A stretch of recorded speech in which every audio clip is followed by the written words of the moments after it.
Good morning, everybody. So as was stated, I'm going to talk about our process in choosing an sgrt system for SRS mainly, and how we implemented and tested it. So that's the daily slide we're talking about the treatment phase of sgrt. Nothing to disclose. So what are we going to do today? We're going to talk a little bit about why sgrt, the benefits of sgrt, the kind of potential. And I know it's been covered a few times today, but it's good to reiterate because we're all happy with the system. Now a little bit about choosing a sgrt system, kind of like a little overview about what's available right now, what we can evaluate, what to look for when you're evaluating and choosing your system, depending on your needs and wants. And then focusing on what we did of how we evaluated the system for SRS and how we did our phantom selection and our experiments, and then we're gonna close it all up. So a little bit about my institution, Advent Health in Florida. We have 15 radiation oncology centers spread out from coast to coast. We have about 19 LINACs, 11 TrueBeams, 8 C-series, but in the next 5 years, all of those will become TrueBeams. We have a Gamma Knife suite, 3 HDR systems, 2 IORTs, and 7 SGRT systems. We have 5 Align RTs and 2 Identify, which will come in handy in the talk later. We're in a single server ARIA and Eclipse, so we can see everybody's work and share data, which was very helpful for the study later. A little bit about the benefits of sgrt. As we've seen here over the course of 2 days, it improves patient setup. We can get consistent and reproducible interfractional positioning, as we've seen with postural vision and other great work from other presenters. We can move into tattoo-less marks, as we've seen today and yesterday, that a lot of clinics are moving towards that, and patients really want and starting to ask for it. We can have motion management during treatment, during DIBH, SBRTs, SRSs. It can even gate the machine when you're out of tolerance automatically. And as important, there's no ionization radiation to generate that surface image that you're using, so there's no extra harm to the patient. So what will we look for when we're investigating an SGRT system? We want precision, we want accuracy, we want it to be inefficient, not gonna increase our workflow too much. We don't want to spend too much time in the vault and setup or extra time treating, especially when it's a DIBH. You don't want it to cause more breath holds or more issues with the patient, especially if they cannot hold their breath or there's some sort of issues. You want it to be integrated with the LINAC and your treatment planning system, so you don't have to do manual exports, get your flash drive, stick it somewhere, download a plan, export something. Then you want an easy user interface that anybody can fairly quickly pick up and use. So that's kind of like what you would want to look for when you're starting to evaluate your system. And you want to ask yourself, will that system actually help me and improve my current workflows and make them better, more efficient, better outcome for my patient, or is it just going to slow me down? So if you look at TG302, there's this table that I updated with some more current stuff because TG302 has 2019 or 2020 data. These are the 4 commercially available SGRT systems currently in the market. You have Align RT with their Horizon cameras and their spec and what they can do, and you have Catalyst Plus from CRAD, Identify, and then recently in the market you have BrainLab, and you can see how they look in the bottom. I think the biggest difference, you can see that BrainLab is using a single camera pod at the foot of the table versus the other 3 that are using 3 cameras, and there's difference in resolution and field of view and all that, which can make things better or worse when you move on to your further evaluation. You should look, when you're starting to evaluate your system and think about what you want, you should do a little bit of a literature review, look at the guidelines from Task Group, from APM, from ASTRO, from ISTRO, do a publication research, see what's out there. As you might have attended here, there's plenty of papers being published about a million things that they're using SGRT for. And I always like to point out the SGRT community because that's a place I go to a lot. There's a huge video library, a huge publication library, and it's a great resource. Even if you can't make it here, it's all recorded, it's all out there, and you can actually learn a lot from it, which I did. And you can do a site visit, that's what we did. We went to see the Brain Lab solution, we went to see Identify, we went to see Vision RT, and we wanted to ask questions, see it in live action, in real world situations. So it's good to ask questions then and see it.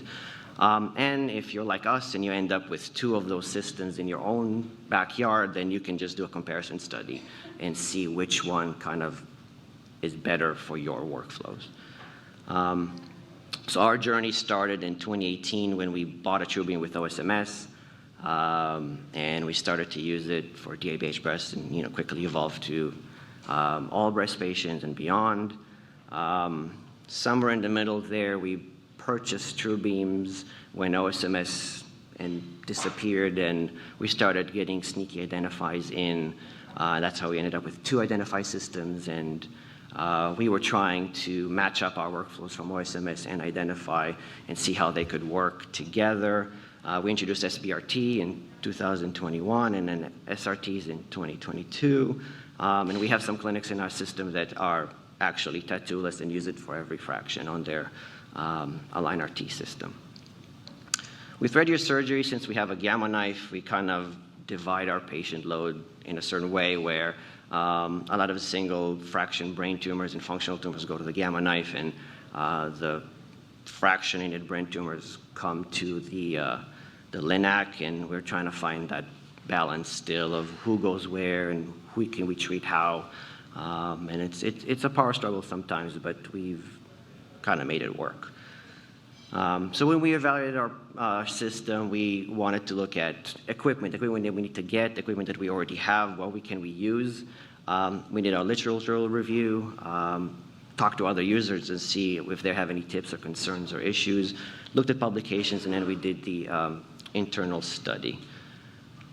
So what we have is we have a TrueBeam with HyperArc. We have patient immobilization of Q-Fix and Encompass system, the table and the masks. We have our IGRT as our LINAC inboard CBCT, and we have both Align RT and Identify on 2 LINACs. Well, one Identify on one LINAC and Align RT on the other LINAC. Both LINACs are basically identical with this same kind of setup. Resources-wise, if you look at TG302, TG142, TG147, you get these kind of guidelines that you want your accuracy, your dynamic and static localization accuracy to be around 1 millimeter for SRS and SBRT. So that was kind of our hard stop for the study to see if those systems would pass at least that. And then later on, I noticed that Eastro in the European market, they kind of have a more strict guidelines for their surface guidance systems, and it's dropped down to 0.5 millimeters, 0.5 degrees for SRS. So it was interesting for us to see if we get it to that strict level, how our systems can perform. And like I said, I like to give a shout out to our fellow SGRT community, and these are a few of the videos that I watched while I was preparing for this study, and it really gave a broad perspective from worldwide users of what to do and how to kind of approach this. But there were 2 publications that kind of caught my eye.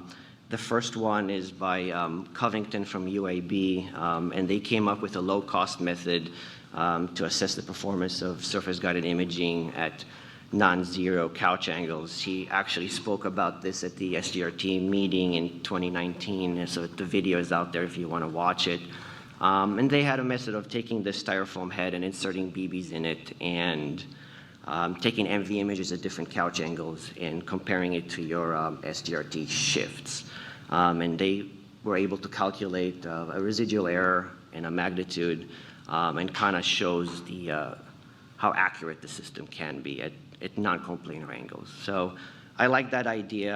I didn't like the Phantom, and actually Varian now provides that Phantom if you buy their SGRT system, so every user can have it, but inserting that BB, I knew I would mess it up because I'm not that good at those things. So it's better to just, if you can, purchase a better Phantom. So I spoke with Mike Tallhammer, and he has his white papers that he mentioned before, where he did a comparison with anamorphic Phantom and the Vision RT Cube. And he basically did the same thing of trying to see how blocked cameras react to the accuracy, and how non-coplanar angles also can affect the accuracy of the cameras. So I figured anamorphic head is better than that styrofoam head. So if I can get my hands on that, we can kind of replicate those both studies and see how the two systems perform. So that's what we end up doing. We did a Phantom study in a full SRS workflow to compare two SGRT systems.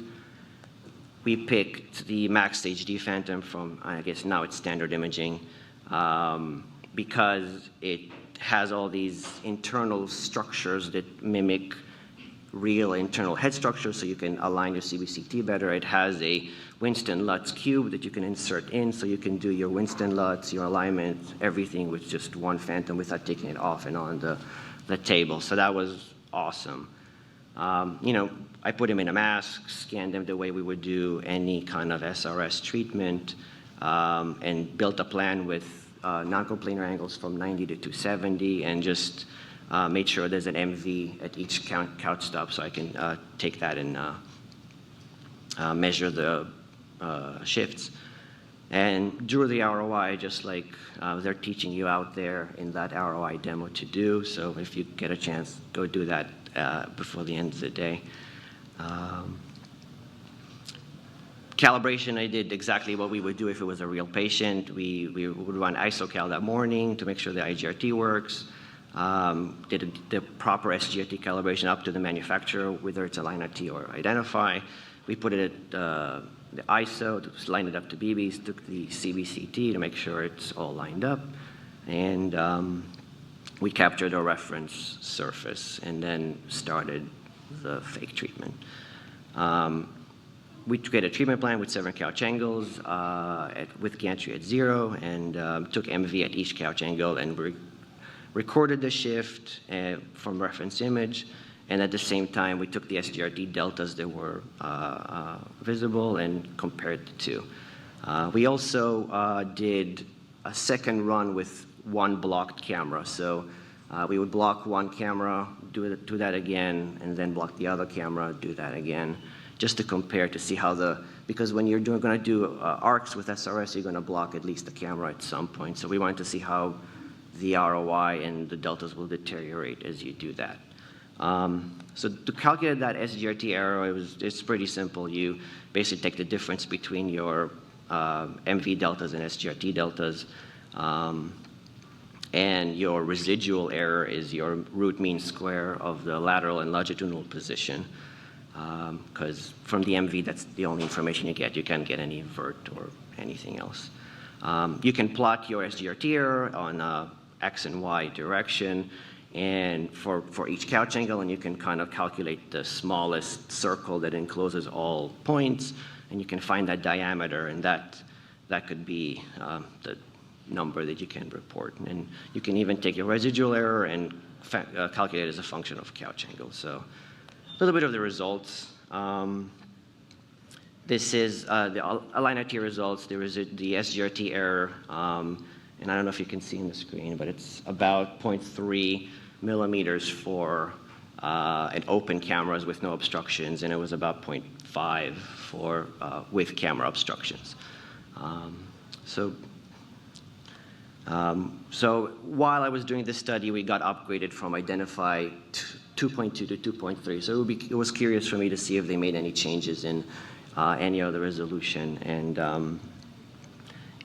I think it didn't really change, and it looked about the same. So for Identified, it was about 0.5 for the open cameras, and it was inching towards 0.9 with the blocked camera. and this is 2.3. It looks about the same. It's all leaning to the negative y side. We can look at the residual error, and you can see how tight per couch angle, how tight the numbers are for Align RT. And even with the block camera, it's still under or close to 0.5. And with Identify, it's gonna get spread out as the pods are blocked.